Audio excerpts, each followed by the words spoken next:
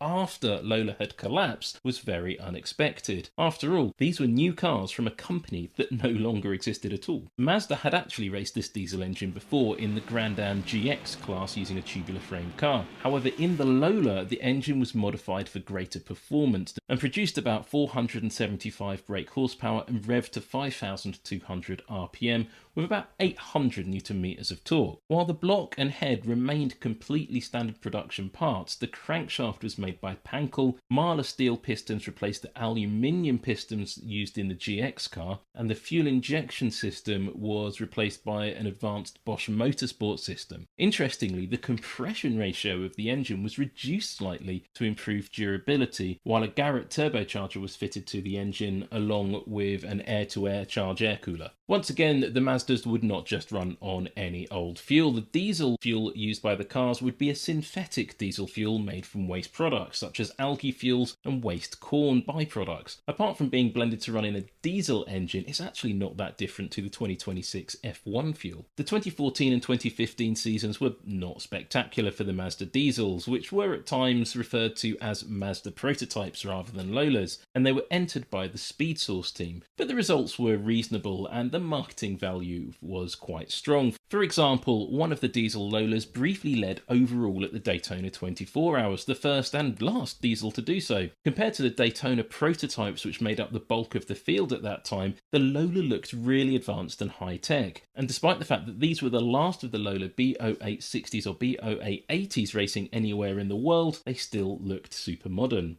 For the 2016 season, the diesel engine project was dropped by Mazda, but the two Lolas continued to race with Mazda Power, a new version of the MZRR. 4-cylinder built by AER was fitted to the cars, and the two entries were now filed under the Works Mazda Speed brand. While the engine had been upgraded slightly, it was mostly similar, and this aging package powered by a Mazda engine was essentially not all that dissimilar to the car which raced all the way back for the first time in 2008. Well, it went on to score a podium in 2016 at Belle Isle in Detroit, right in the backyard of the American car makers. This really was a statement of intent from Mazda, a Japanese brand back in endurance racing, and ahead of the 2017 season, it revealed an all-new car built to the DPI regulations. It was spectacular and based on the Riley Multimatic Mark 30, where Multimatic was responsible for designing the chassis of the car. And remember, that chassis, when it was first being thought about by Multimatic, could have been Lola branded. One of those big what-ifs of motor racing. Of course, that is the end of the story of Lola in sports car racing, but it's not the end of the story of this car, because the Lola B0860, after many years of racing, also went on to break a land speed record running solely on electric power. Drayson Racing had been a customer Lola team owned by British politician and businessman Paul Drayson, who had a seat in the House of Lords in England. Drayson contested 2 rounds of the 2009 American Le Mans series, as well as the 2010 championship with a 5.5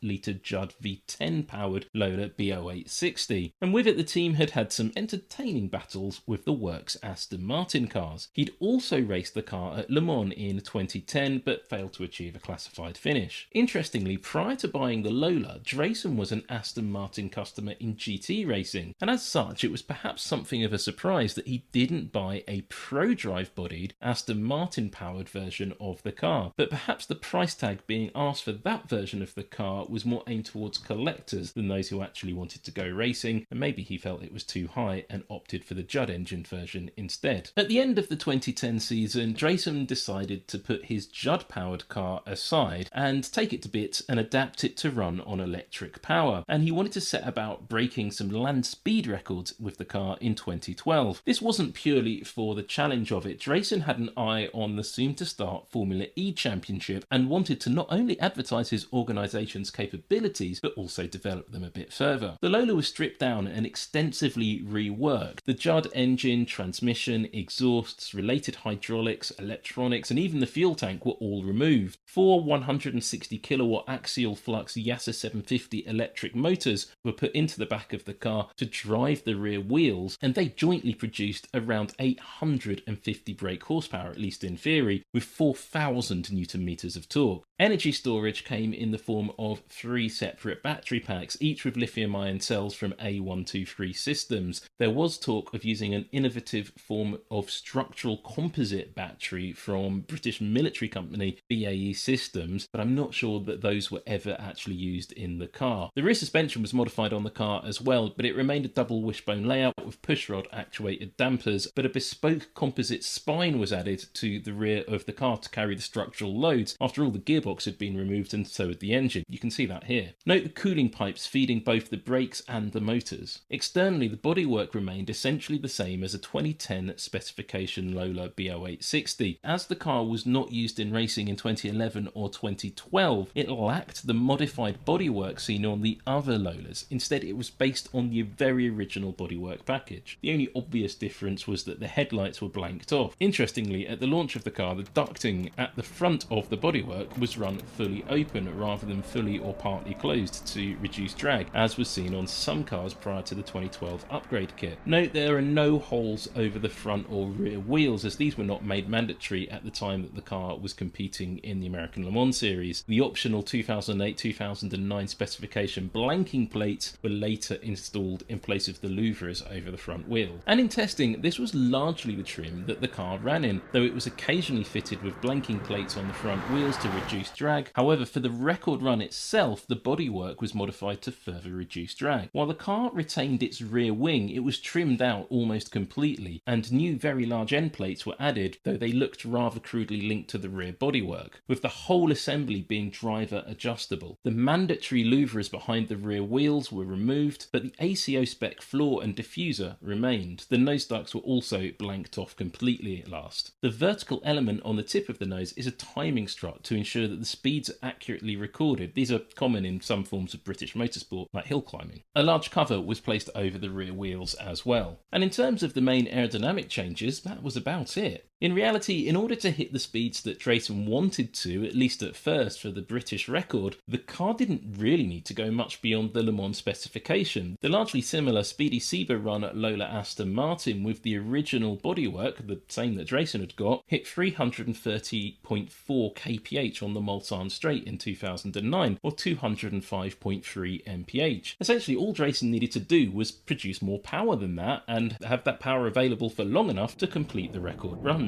So you could argue that those bodywork changes were a bit overkill because the Lola was capable of that speeds in the first place. Fully modified and ready to run, the Drayson Lola weighed just under 1,000 kilograms, heavier than the original Lola. The record runs were completed in 2013 at Elvington Airfield in the UK, and the previous British land speed record for electric vehicles was 175 miles an hour, set in 1974. The Lola swiftly and predictably beat that record, a run of 328.6 kph or 204.2 miles per hour, slightly slower than the Lola chassis with an Aston Martin V12. Later in the year, the team returned to Elvington in search of some FIA-approved world records over a measured mile, and over a measured mile, the car achieved a two-way average of 205.129 mph, and over a measured kilometre, it managed 333.271 kph, and its peak speed was 352.6 kph, which was faster than any of the Lolas in this video had ever gone before or since. Drayson's original plan was to take the car to the Bonneville Salt Flats for Mike Cook's Bonneville Shootout, but in 2013 the salt flooded, so Drayson never got to see what the car could do on the much longer Bonneville Salt Flats rather than the 3-kilometre runway at Elvington. He may though have had some real struggles with the same issues that BAR Honda did when they tried to run an F1 car on the salt flats. The wide tyres were not ideal, and the car became quite hard to control at speed, and I think the wide sports car racing tyres of the Lola would have suffered from the same problems that BAR found out at Bonneville. Drayson never tried to go for a record again. His attention was firmly turned to Formula E, where he had secured an entry for the championship's debut season and had begun work on a bespoke car to enter in the second season of the championship, and there's more on that project in the video above. The long and very varied life of the Lola B08 60 and B08 880, along with its many different names, saw it win the American Le Mans Series overall in 2011, and it won the Le Mans Series twice with Aston Martin in 2009 and Rebellion Racing Toyota in 2011, even though in the latter championship win it didn't actually win any races. And I think I've totted up, it won 15 races overall in its entire life, and it obviously grabbed a few land speed records. Lola did eventually return to life with new ownership, and when they announced that new owner had taken over the company, well, it's worth noting what car is featured in that video. It's now involved in a Formula E project with Yamaha. There were some suggestions that Lola was planning to enter the competition to supply the 2028 LMP2 chassis, but that tender was awarded as expected to Oreca and Ligier. The B0860 was fitted with an incredible range of different engine designs and of course had a few different identities, but it really should be considered something of a legendary racing car. But I feel that this Lola is often a bit overlooked, so maybe this video is going to get a few fewer views than I think the car really deserves. Indeed, I feel that I should have probably made this video a bit sooner, but I too overlooked the car, clicking past the many videos and images I have of the cars over the years when looking into other projects. Well, whatever. If you've enjoyed this very varied feat of endurance with multiple different installations, then don't forget to hit like and subscribe, and I'll see you soon, somewhere in the pit lane.